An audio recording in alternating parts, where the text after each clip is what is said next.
새벽 기도 때 빌립보서 강의를 제가 오늘 마쳤습니다. 아침에 마쳤는데 제 자신의 은혜를 받고 참 좋다 싶고, 짧은 시간에 다 전하지 못하는 말들을 함께 우리가 주일 낮 예배 시간에도 나누고 싶어서 오늘 주일부터 얼마 될지 보지만 빌립보서 강의를 시작하려고 합니다. 우리가 잘 아는 대로 빌립보서는 사도 바울이 자기가 10여 년 전에 개척한 빌립보 교회에 보낸 감사 편지입니다. 요즘은 영성 편지라는 것이 낯섭니다. 그죠? 편지를 잘 안 씁니다만, 그러나 예나 지금이나 동일하게 편지라는 것은 사람의 마음을 이어주는 가장 중요한 수단이 되는 것을 볼 수가 있습니다. 놀랍게도 사도 바울은 2000년 전에 벌써 이 편지를 통해서 신약의 3분의 1이 되어지는 히브리서까지 포함하면 13권이죠. 13편의 편지를 써서 교회를 양육한 것을 볼 수가 있습니다. 참 넘치는 지혜가 아닌가 하는 생각을 하게 되죠.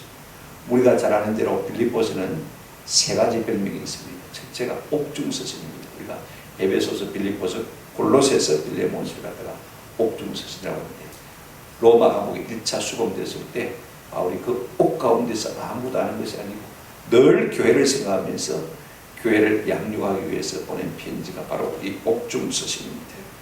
그런가 하면 이 빌립보서는 감사서신입니다. 자기가 로마 감옥에 갇혀 있다는 소식을 들은 빌립보 교회가 연보를 했습니다.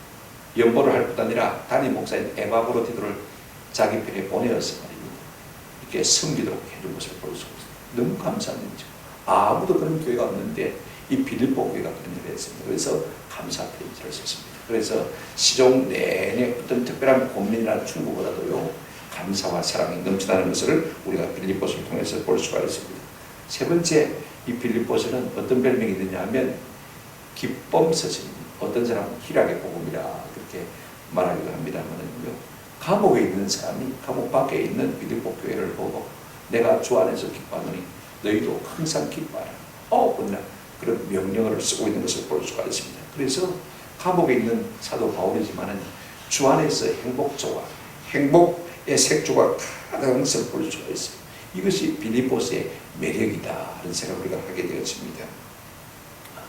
이제 우리가 읽은 본문은요, 사도 바울이 빌립보 교회에 보내는 편지의 서론입니다. 그죠? 이 무난 인사에 불과합니다만은요, 이 말 속에, 짧은 인사 속에 엄청난 진리가 포함되어 있는 것을 볼 수가 있습니다. 여러분, 진짜 글쟁이는요, 문필가는 어떻습니까? 짧게 썼지만 그 속에 엄청난 의미를 내포하고 글을 쓴 사람이 진짜 글쟁이. 그죠? 짧은 문장 속에 많은 것을 내포하는 사람.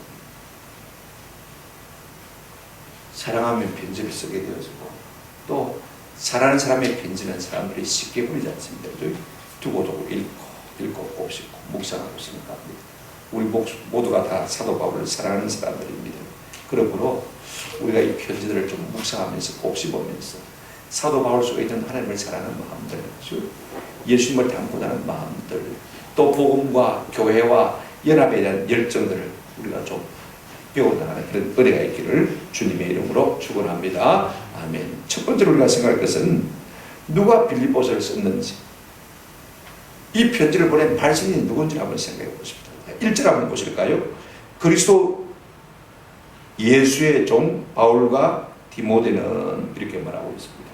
우리는 편지를 쓸 때 아버님 정상서, 어머님 보세요, 사랑하는 용식이 삼촌께 이렇게 편지를 씁니다만은요, 서양에서는 편지를 쓸 때 누가 먼저 편지를 쓰는지를 먼저 오른쪽 상단에 표시하고 있는 것을 볼 수 있고, 그리고 그 주소를 쓰고 그 다음에 dear friend, 그 다음에 dear mother, father 이렇게 쓰는 것을 우리가 볼 수가 있습니다만은요, 먼저 편지를 보낸 사람의 이제 누군지를 쓰고 있는 것을 우리가 볼 수가 있습니다. 자, 보세요. 누구죠? 바울과 디모데. 그리스도 예수의 종 바울과 디모데. 바울은 우리가 누군지 잘 압니다. 바울은요, 원래는 예수 믿는 사람이 아니었어요. 아주 유대교에 열심히 사람입니다만은 다메섹 도상에서 부활하신 주님을 만나서 그 인생이 180도 변했던 사람입니다. 그래서 장가도 아니고 일평생 복음을 위해서 헌신한 사람, 우리가 너무 잘 아는 사람입니다. 마치 구약시대 모세와 같은 사람이 사도 바울입니다. 그가요, 제2차 전도 여행 때 제일 이제 유럽에 처음으로 개척한 교회가 이 빌립보 교회인 것을 우리가 잘 알고 있습니다. 그러면 디모데는 누구냐라고 할 때 우리가 디모데는 잘 모르는 사람이 많아요. 디모데는 바울이 복음으로 난 영적인 아들이 디모데다 이렇게 생각하시면 됩니다. 1차 전도 여행 때 저 루스드라 지방에서 복음을 전했는데 그때 아마 고등학교 학생 정도 되는 것 같아요. 이 디모데가 복음을 들었어요. 그 다음에 이제 바울이 2차 전도 여행 때 이 루스드라 지방으로 제일 먼저 가서 복음을 전했는데 가만히 보니까 그때 복음을 받은 청년이 아주 의젓한 청년이 되어서 신실한 청년이 되어서 있더라는 것입니다.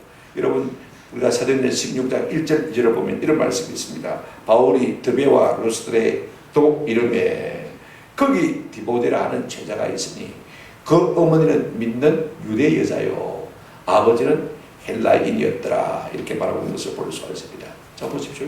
1차 전도 여행 때 복음의 씨를 뿌렸는데 2차 전도 여행 때 이 디모데라는 청년이 말입니다. 아주 의젓한 청년이 되어 믿음이 좋은 청년이 되는 것을 볼 수가 있습니다. 어느 정도로 믿음이 좋으냐면 이전에 보시면 이렇게 말하고 있습니다. 디모데는 루스드라와 이고니온에 있는 형제들에게 많은 잔이 칭찬받는다. 그 신앙으로 말미암아요 칭찬이 잦은 신실한 청년인 것을 볼 수가 있습니다. 그 어머니는 유대인이고 그 아버지는 헬라인이었는데 아마 돌아가신 것 같아요. 과거사를 쓰고 있는 것을 보면요. 그런데 이 디모데가 믿음이 별로 자랑하지 않은 것 같아요. 그의 어머니도 믿음이 좋았고 외할머니도 믿음이 좋았어요. 디모데후서 1장 5절 보게 되어지면 이는 내 속에 거짓이 없는 믿음이 있음을 생각합니다. 이 믿음은 먼저 내 외조모 로이스와 내 어머니 유니게 속에도 있더니 네 속에도 있는 줄을 마누라 확신하노라. 그 외할머니가 기도를 많이 한 것 같아요. 어머니도 기도를 많이 했겠죠. 믿음 달라고. 그래서 이 디모데라는 청년이 말입니다. 굉장히 믿음 좋은 청년으로 온 지역에 소문이 나는 것을 볼 수가 있습니다. 그때 바울이 아마 이 디모데를 영적인 아들로 삼고 동력자로 삼은 것 같아요. 그 이후에 한 번도 디모데는 바울을 떠난 적이 거의 없습니다. 바울의 신분 말고는 떠난 적이 없습니다. 죽을 때까지 로마 감옥에까지 디모데가 함께한 것을 볼 수가 있습니다. 그만큼 신실한 청년이 된 것을 우리가 볼 수가 있습니다. 그런데 바울이 어떤 사람이냐면 제가 말씀드리려고 하는 것은 이것입니다. 1절 다시 한번 보시기 바랍니다. 그리스도 예수의 종들 바울과 디모데는 그랬습니다. 여러분 바울과 디모데는요 자기 자신들이 어떤 사람임을 인식하고 있냐, 자기 정체성을 뭐로 인식하고 있냐면 한번 들읍시다. 예수의 종, 예수의 종이라고. 이게 종은요 하인이 아닙니다. 노예를 말하는 것을 볼 수가 있습니다. 나는 자유를 있다. 오늘날 많은 사람들이 그렇게 자랑합니다만은요 사실은 그렇지 않습니다. 오늘날 많은 사람이 자기는 자유인이라고 말하지만은 돈의 노예가 되어 있고 정욕의 노예가 되어 있고 쾌락의 노예가 되어 있고 죄의 종이 되어 있고 사단의 종이 되어 있는 것을 우리가 볼 수가 있습니다. 여러분 무엇이 종이 되기를 원합니까? 뭔가의 종이 되어야 한다면 저는 우리 모두가 다 예수의 종 되시기를 주의 이름으로 축원합니다. 예수님이 말씀하시면 어디든지 갈 수 있고 어떤 일든지 할 수 있는 각오가 되어 있는 사람들을 우리가 참 예수의 종이라 그렇게 말할 수 있는 것입니다. 여러분 그렇습니다. 종이라 노예라 하면요 절대 소유를 말하는 것입니다. 누구의 절대 소유입니까? 예수의 종이라고 했으니까 예수의 절대 소유를 말하는 것입니다.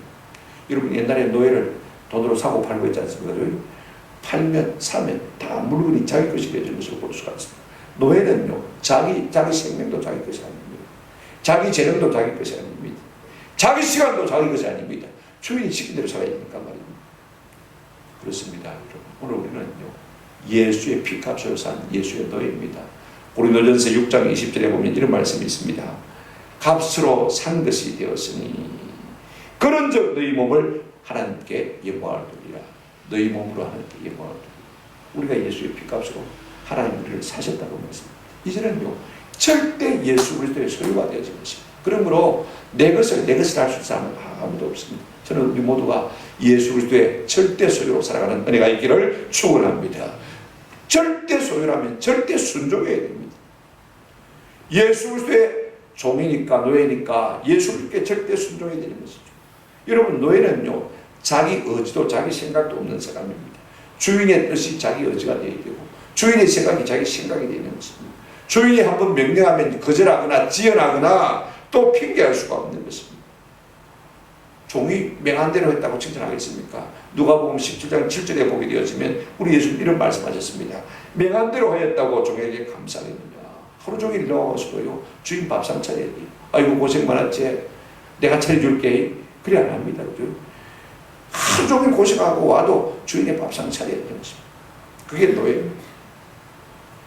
그런데 바울은 노예라고요, 내가 예수 그리스도의 노예이기 때문에 절대 영광을 생각합니다. 지금 이 땅에서는 내가 주님의 노예로 살지만은, 그리하면 저 땅에서 우리 주님께서 나를 주님의 영광 같은 영광으로 존귀케 할 줄로 믿음이 있었던 것입니다. 이런 소망이 있기 때문에 자신을 절대 노예로 주님 앞에 드린 것을 볼 수가 있습니다. 이게 없는 사람은요, 이 생이 아까워서 절대 자기 자신을 종으로 드릴 수가 없는 것입니다. 저는요, 어차피 우리 인생이 뭔가 메인 종입니다. 할 수만 있으면 예수 그리스도의 종되는 은혜가 있기를 주님의 이름으로 축원합니다. 그럴 때 우리는 진짜 하나님의 왕자가 될 수 있는 거예요. 그런가 하면 오늘 본문을 가만히 보게 되지만요, 이 바울과 디모데는 동력자로서의 자부심을 갖고 있는 것을 볼 수가 있습니다. 보세요. 그리스도 예수의 종들 바울과 디모데는 그랬습니다. 바울도 예수의 종이고 디모데도 예수의 종입니다. 사실 이 편지의 발신자는 사실은 바울입니다. 그죠? 그런데 바울이 자기 이름만 쓰기가 많으니까 디모데라는 이름을 포함시킨 것으로 볼 수가 있습니다. 여기서 우리는 바울의 위대함을 볼 수가 있습니다. 바울은요, 동력의 영광을 가진 사람입니다. 바울은 솔로입니다. 싱글입니다. 결혼한 적이 없으니까 말입니다. 그럼에도 불구하고 혼자 사역한 적이 없습니다. 항상 바울의 곁에는요, 신실한 많은 사람이 있는 것을 볼 수가 있습니다. 우리가 구약성경에 보면 하나님의 많은 은혜를 받고도요, 혼자 사역한 대표적인 사람이 누구냐면 사사삼손입니다. 그렇게 하나님의 은혜를 많이 받았으면서도 혼자 일하다 보니까 문제가 많았습니다.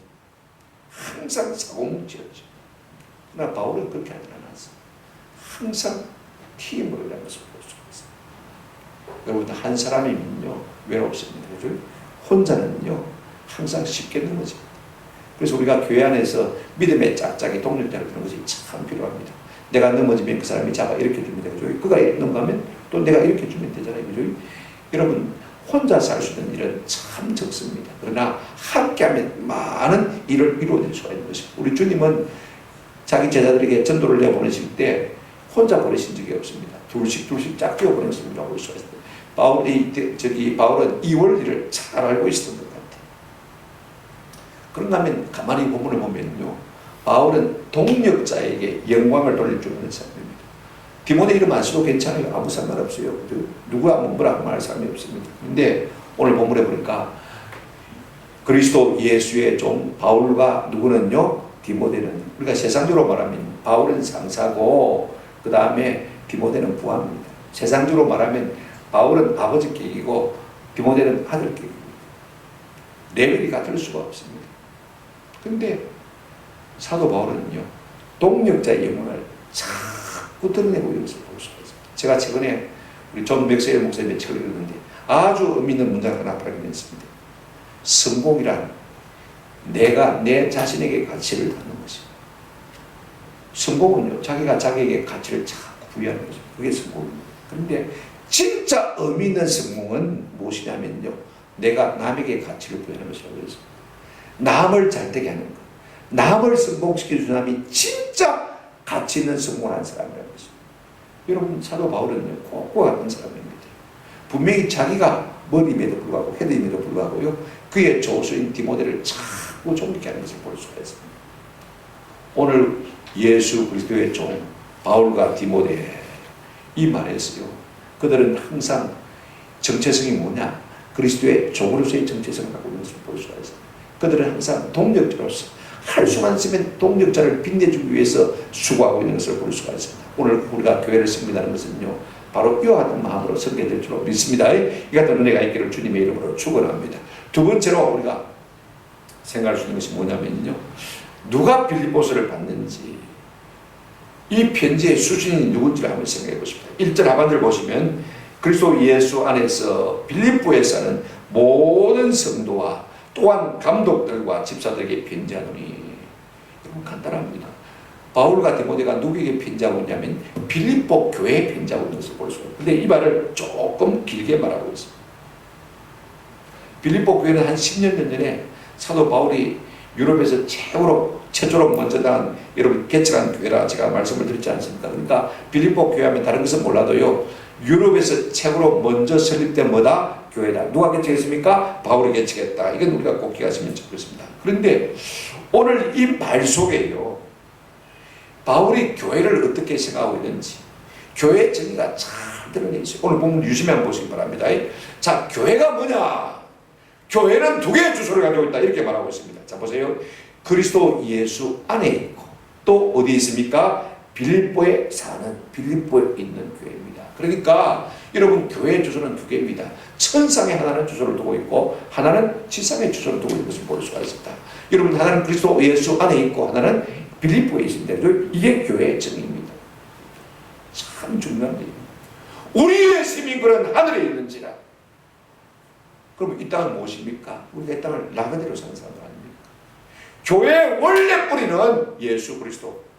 이 말이 참 중요해요.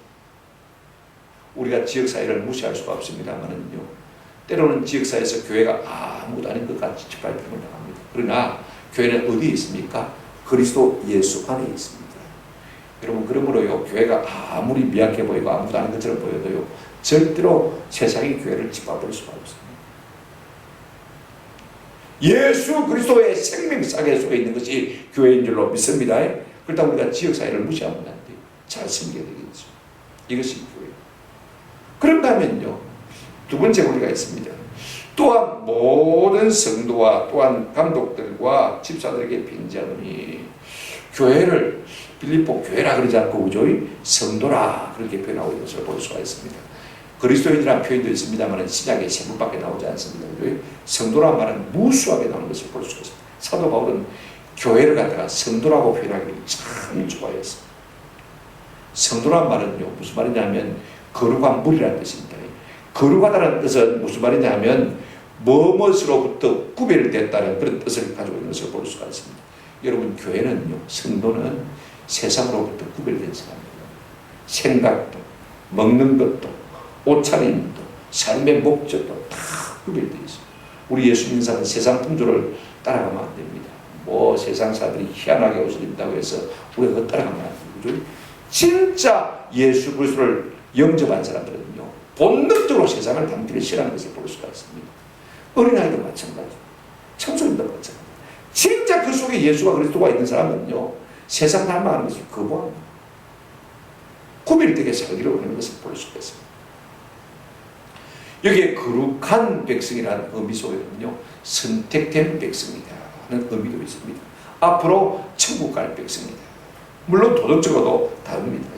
세상 사람들은 남의 물건 훔치지 않았으면요, 죄가 없다고 하지만은 교회는 그렇지 않습니다. 성도는 그렇지 않습니다. 내가 남의 물건을 훔치지 않았지만은 사랑할 시간에 사랑하지 못한 것은 죄입니다. 맞습니까?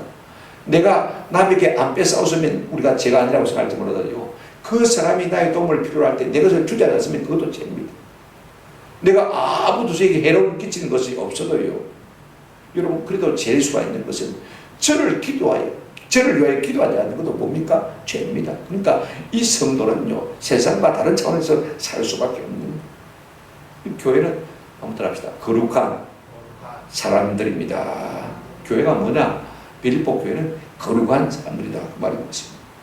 그런가 하면 교회는요, 거룩한 유기적인 질서를 가지고 있는 것을 볼 수가 있습니다. 보세요. 모든 성도와 또한 모든 감독들과 집사들에게 편지하노니 그랬습니다. 제가 이 편지를 썼으면 이렇게 편지를 썼을 것 같아요. 감독들과 집사들과 모든 성도에게 편지하노니, 제일 먼저 감독은 장로를 말하죠. 장로와 그 다음에 집사와 성도들에게 편지한다, 이렇게 썼을 것 같아요. 근데 여러분, 성도가 훨씬 더 중요한 일입니다. 성도가 되지 않고서는요, 감독도 될 수 없고 집사도 될 수가 없는 것입니다. 그리고 교회에 감독이 있고 집사가 있다는 것은요, 교회에 뭐가 있단 말입니까? 질서가 있단 말입니다. 교회가 아무 질서 없는 곳이 아니라는 것입니다. 이게 참 중요해요. 그런데 제가 유기적 질서라고 말씀을 드렸습니다. 그냥 질서하면요, 사람들이 힘이 있으면 그것을 계급으로 생각하기 쉽습니다. 계급으로 생각하면 군림하기 쉬워요. 근데 유기적 질서라는 것은 제가 그런 의미가 아닙니다. 한번 따라합시다. 계급이 아니고 섬김입니다. 교회는 섬김. 이것이 진짜 권위. 누가복음 22장 27절에 보면 우리 예수님 이런 말씀하셨습니다. 한번 보실까요? 누가복음 22장 27절. 앉아서 먹는 자가 크냐 섬기는 자가 크냐. 앉아서 먹는 자가 아니냐. 그러나 나는 섬기는 자로 너희 중에 있노라. 여러분 보십시오. 앉아서 먹는 사람이 세상에서 큽니다. 그죠? 옆에서 수종 드는 사람들은 부합니다. 그죠? 쫄딱 봅니다. 앉아서 차 타고 가고, 그 다음에 차 문 열어준 사람이 높은 사람입니다. 아니, 차에 가만히 앉아있고 문 열어줄 때까지 기다리는 사람이 높은 사람입니다. 운전해주고, 그 다음에 차 문 열까지 열어준다면 그것은 낮은 사람입니다. 세상 질서는 그렇습니다. 그런데 오늘 우리 예수님은 이렇게 말하고 있습니다. 그러나 나는 아무도 없다. 섬기는 자로 너희 중에 있노라. 우리 예수님 하나님의 아들이심에도 불구하고 우리를 섬기기 위해서 나오셨다고 했습니다. 인자가 온 것은 섬김을 받으려 함이 아니라 도리어 섬기게 하고 자기 목숨을 많은 사람의 대속물로 주려 하렵니다. 어느 정도까지 섬기느냐? 자기 목숨을 내어줄 정도로 섬겼다. 그 말씀인 것입니다. 그러므로 여러분 교회는요, 계급은 없어도 뭐가 있습니까? 질서는 있습니다. 이 유기적인 질서는 무엇을 의미합니까? 섬김을 의미합니다. 그래서 교회의 리더십은요, 섬김의 리더십입니다. 누가 교회에서 진짜 힘 있는 사람이냐? 섬기는 사람입니다. 그 사람은 리더가 될 수가 있는 것입니다. 이것이요, 교회의 정의입니다. 한번 생각해 보십시오. 교회가 뭡니까? 두 개의 주소를 갖고 있습니다. 이 땅에 뿌리를 받고 있지만은요, 사실은 하늘에 속한 것이 교회입니다. 교회는 성도입니다. 여러분, 성도는요, 거룩이 생명입니다. 거룩이 힘입니다. 거룩하지 않으면요, 교회는 아무 짝에도 쓸모없습니다. 안 믿는 사람들이 야, 같이 술 한잔 하자. 따라가면요, 아이고, 고맙다. 많이 먹으라. 그럽니다. 술 마시고 집에 가서는요, 뭐라고 하니까, 아이고, 저도 집사라고. 우리가 술 한잔 하니까 막 그대로 먹는 거 있지. 아이고, 못 믿겠다. 그래서 집팔입니다. 그런데 여러분 술 한잔 할 때 해도 나 집사한테 안 된다. 너끼리 먹으라. 다음에 내가 돌아오면 이렇게. 그런 사람들은요, 처음에는 아이고 뭐 다른 사람들도 다 집사라면서 술 다 먹더라. 그래도요, 나중에 가서는 어떻게 한다고 믿고 앞에서는 욕해도요, 뒤에 가서는 진짜 저기 예수님입니다. 겁을 내요. 아멘. 여러분 교회는 의구한 것이 그렇게 힘이 있는 것을 볼 수가 있어요. 교회는 섬기는 것이 힘입니다. 이게 참 중요해요. 군림하는 것 아닙니다. 섬겨야 됩니다. 할 수만 있으면요, 종으로서 섬기는 것이 얼마나 필요한지. 저는 우리 교회가 이와 같은 교회 되기를 주님의 이름으로 축원합니다. 근데 세 번째로 우리가 생각할 것은요, 이 바울과 디모데가 빌립보 교회를 향해서 하는 인사입니다. 무슨 인사냐? 참 특이합니다. 자, 2절 보실까요? 하나님 우리 아버지와 주 예수 그리스도로부터 은혜와 평강이 너희에게 있을지어다. 은혜와 평강이 너희에게 있을지어다. 이렇게 인사하면 좀 이상하잖아요. 중국어 성경에 보니까 원, 은혜, 평안 이렇게 쓴 것을 볼 수가 있습니다. 모르겠는데 이걸 중에서 어떻게 해야 될까? 제음표 이렇게 할까? 아이고 은혜 많이 받으십시오.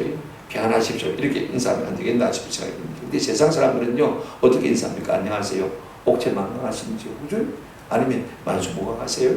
이런 식으로 인사합니다. 근데 아버지 인사가 독특해요. 왜 사도 바울이 이런 인사를 하고 있느냐? 그가 쓴 모든 서신서마다요, 모든 인사가 똑같습니다. 너희에게 은혜와 평강이 있을지어다. 너희에게 은혜와 평강이 있을지어다. 왜 이 인사만 하고 있는 것일까? 아주 중요합니다. 여러분, 교회를 교회되게 하는 자양분, 교회를 교회되게 하는 중요한 영양소가 있다면요, 은혜와 평강. 이걸 아셔야 돼요. 은혜는 뭐냐? 우리 하나님께서 우리에게 조건 없이 갚아줄 줄은 하나님의 사랑입니다. 그러면 그 사랑을 받은 사람은 결과적으로요, 하나님과 막힌 담이 다 허물어지고 하나님과 관계가 회복되어지면서 마음의 평안이 옵니다. 안식이 옵니다. 이게 결과로서 오는 평안인 것을 볼 수가 있습니다. 어떤 사람은 은혜는 헬라식 인사고 샬롬, 평강은 히브리식 인사다 그렇게 말하지만 생각해 보십시오. 우리 하나님의 구원의 사랑이 우리 가운데 자꾸 스며들면요, 아무도 없어도 어떤 혼란 가운데 있어도 내 마음이 든든합니다. 평안합니다. 은혜 받은 사람은 평안할 수밖에 없는 것입니다. 여러분 지금 것입니다. 은혜가 오면 평안이 따릅니다. 은혜 받은 증거가 뭐냐면 두 가지입니다. 한번 더 합시다. 은혜 받으면 싸울 마음이 없어집니다. 싸울 마음이 없어져. 은혜가 떨어지면요, 사사건건 시비를 걸고 싶어요. 톡 쏘아 붙여주고 싶어요. 한마디 야무지게 갖다 발라주고 싶어요. 이게 은혜 받지 못한 심령. 은혜가 고갈되면요, 자꾸 싸우려고 합니다. 시비하려고 합니다. 근데 은혜가 내 속에 오게 되면 어떤 현상이 나타나냐면 자꾸 사람이 불쌍해져요. 불쌍해지는 마음이 자꾸 생기는 것을 볼 수가 있어요. 은혜를 못 받아서 저렇지 못하겠노? 불쌍하게 줄 수밖에 없지. 그죠? 자꾸 그런 마음이 들어요. 그 다음에 우리 속에 은혜가 오고 평강이 있으면요, 아무 가진 것도 없어도요, 한번 더 합시다. 세상 것이 부럽지 않습니다. 누가 아무리 좋은 아파트에 살아도 그게 좋아 안 보여요. 아무리 좋은 차를 타고 다녀도 그게 부럽지가 않아요. 아무리 좋은 곳에 놀러 다녀도요, 아이고 그게 특별히 좋다, 좋은 옷을 입고 다녀도요, 저거 한번 입어봤으면 좋겠다, 그런 마음이 없습니다. 좋아도 부담도, 안 좋아도 부담도. 은혜와 평강이 오면요, 세상 것으로 채우려고 하지 않습니다. 은혜가 떨어지면요, 아 저거 한번 입어봤으면 좋겠다, 저 한번 갔다 왔으면 좋겠다, 그죠? 저 차 한번 타봤으면 좋겠다, 저런 집에 한번 살아봤으면 좋겠다. 은혜가 떨어지면 그렇게 되어져. 그래서 내 속에 은혜가 떨어진 것을 무엇으로 알 수 있느냐? 자꾸 싸우려고 들면 은혜가 떨어지는 것입니다. 자꾸 좋은 것을 부러워하면 은혜가 떨어지는 것입니다. 그때는 우리가 어떻게 됩니까? 주님 은혜를 좀 주시옵소서. 좀 은혜를 주십시오. 그래야 성도가 성도답게 살 수 있는 줄로 믿습니다. 아멘. 이게 참 중요해요. 그런데 이 은혜의 뿌리가 무엇이냐 보십시오. 2절 보시면 하나님 우리 아버지와 주 예수 그리스도로부터 은혜와 평강이 너에게 있었지. 무슨 말이냐면요, 이 은혜와 평강은 세상으로부터 나오는 것이 아닙니다. 어떤 환경에서 나오는 게 아닙니다. 어떤 물질에서 나오는 게 아닙니다. 내가 잘 산다고 은혜롭고 평화롭고 아닙니다. 그렇죠? 내가 돈이 많다고 해서, 내가 많이 배웠다고 해서요, 내가 높은 지위에 있다고 해서, 내가 성공했다고 해서 은혜와 평강이 내 속에 넘치는 건 아닙니다. 그거 다 가지고 있어도요, 오히려 욕구 불만 때문에 더 못한 사람들 우리가 주변에서 얼마든지 많이 보게 되었습니다. 은혜와 평강은 세상에 줄 수 없는 것입니다. 세상이 줄 수 없는, 세상이 알 수도 없는 평안. 이건 세상에 줄 수가 없는 거예요. 출처가 어디입니까? 하나님, 우리 주 예수 그리스도만이 우리에게 주실 수 있는 것이 무엇입니까? 은혜와 평강인 것입니다. 이게 참 중요해요. 하나님은요, 애초부터 우리 모든 자기 백성들에게 은혜와 평강을 주시기를 기뻐하신 것을 볼 수가 있어요. 우리는 몰랐고 우리는 이것을 요구한 적이 없습니다. 그런데 하나님께서 모세를 불렀어요. 모세야, 내가 왜 제사장을 세운지 아냐? 모르지. 바로 이것 때문이죠. 내 백성을 축복하도록 하기 위해서 세웠다. 어떻게 축복하는지 아냐? 모르죠. 아론에게 가서 이렇게 가르쳐. 그래서 민수기 6장에 보게 되어지면요, 22절부터 보시면 이런 말씀이 있습니다. 여호와께서 모세에게 말씀하여 이르시되 아론과 그의 아들들에게 말하여 이르기를 너희는 이스라엘 자손을 위하여 이렇게 축복하여 이르되. 이게 우리 아이디어 아닙니다. 하나님께서 원래부터 가지고 가진 생각입니다. 모세가 그렇게 요청한 것도 아닙니다. 하나님께서 모세를 불러가지고 네 아론에게 축도를 가르쳐주라, 그렇게 말했습니다. 자, 24절 보시까 같이 읽어보십시오. 시작. 여호와는 내게 복을 주시고 너를 지키시기를 원하며 그렇게 하되, 자 어떻게 해요? 25절 보시기 바랍니다. 여호와는 그의 얼굴을 네게 비추사 은혜 베푸시기를 원하며. 뭐 베푸시기를 원한다고요? 은혜 베푸시기를 원하며. 26절 보십시오. 여호와는 그 얼굴을 네게로 향하여 드사 평강 주시기를 원하노라 할지니라. 무엇입니까? 평강 주시기를 원합니다. 하나님이 우리에게 주시기를 가장 소원하시는 게 무엇이냐? 은혜와 평강입니다. 하나님이 그 얼굴을 우리에게 향하여 드시고 그 얼굴을 비춰주시사 우리에게 은혜와 평강 주시기를 가장 원하는 것을 볼 수가 있습니다. 오늘 이 은혜와 평강이 우리 속에 넘침으로 말미암아요, 우리 교회가 진짜 건강한 교회 되는 은혜가 있기를 주의 이름으로 축원합니다. 건강한 교회 된다는 것은요, 우리 주 예수 그리스도부터 오는 은혜와 평강을 드리고 사는 것입니다. 이게 우리 심령에 오게 되어지면요, 우리가 자꾸 강해집니다. 건강해집니다. 우리가 수평적으로 잘 먹고 잘 산다고 했어요, 절대로 은혜와 평강이 넘치고 건강한 교회가 되는 게 아닙니다. 여러분, 사람이요 굉장히 고상한 존재가 있습니다. 김진홍 목사님 그런 이야기 하셨잖아요. 좋은 공동체, 교회 공동체를 만들기 위해서 이제 집단으로 좋은 믿음 좋은 집사님 권사님들이 모여서 생활하기 시작했습니다. 한 농장을 이루면서 그렇게 생활합니다. 어느 날 저녁 때 함께 둘러모여서 저녁 식사를 하는데 갈치조림이 나왔대요. 그러니까 어느 여집사님이 갈치조림 나왔는데 이거 우리 아들 좋아하는데 하고는 갈치조림을 갖다 한가운데 있는 걸 갖다가 자기 밥상 쪽으로 딱 당겼습니다. 그러니까 너가 아들만 좋아하나 우리 아들도 좋아한다면서 다른 여집사님이 쏙 당겨가 버렸습니다. 몇 분 왔다가 갔다 그랬습니다. 싸울게요 안 싸울게요? 싸웠습니다. 부인들이 싸우니까요 남편들이 덩달아 싸웠습니다. 그리고는 공동체가 깨어지는 것입니다. 잘난 무엇 때문에요? 갈치조림 때문에. 이게 인간입니다. 우리가 아무리 잘 먹고 잘 살고 잘 지내자 해봐야 여러분 이게 건강한 공동체가 될 수, 이건 계모임이 되는 수밖에 없죠. 뭐 로타리 클럽이나 될까 몰라도 그렇지 않습니까? 진짜 교회를 건강하게 하는 것은 은혜입니다. 평강입니다. 우리 속에 은혜가 오시면요 내가 내라고 말하는 사람이 없어요. 내 것을 내 것이라고 말하는 사람이 없습니다. 자기 자존심 내세우는 사람은 없습니다. 왜? 내 속에 은혜와 평강이 넘치니까 다 불쌍히 내 마음이시니까 말이에요. 서로 나오죠. 그것이 진짜 건강한 교회예요. 그래서 사도 바울은 이 인사 속에서 진짜 교회에 필요한 자양분이 뭔지를 말하고 있습니다. 은혜와 평강인데 그 은혜와 평강은 어디로부터 옵니까? 주 하나님과 주 예수 그리스도로 말미암아 온다는 것을 말씀하고 있는 것을 볼 수가 있습니다. 말씀을 맺습니다. 사도 바울은 이 짧은 인사 속에서 말입니다. 건강한 교회가 어떤 교회인지를 세 가지로 말하고 있습니다. 교회의 일부는 말입니다. 그 마음속에 어떤 것이 있어야 됩니까? 자기 정체성이 뭐여야 됩니까? 한번 따라합시다. 예수의 종. 나는 종이다. 나는 종이다. 종은 자기 생각이 없습니다. 주님이 시킵니다. 그런가 하면 동료의식이 있었습니다. 어떻게 하면 동료를 갖다가 좀 존경케 합니까? 다른 사람을 성공시켜줘. 피터 드러커 교수가 그만큼 존경을 받은 이유는요, 자기는 다른 사람을 성공시키는 것이 내 인생의 삶의 목적이라고 했습니다. 내 인생의 목적은 다른 사람을 성공시켜주는 것입니다. 그렇게 살다가 죽었어요. 94살까지. 우리는 왜 그렇게 못 삽니까? 교회가. 그죠? 이게 교회의 모습.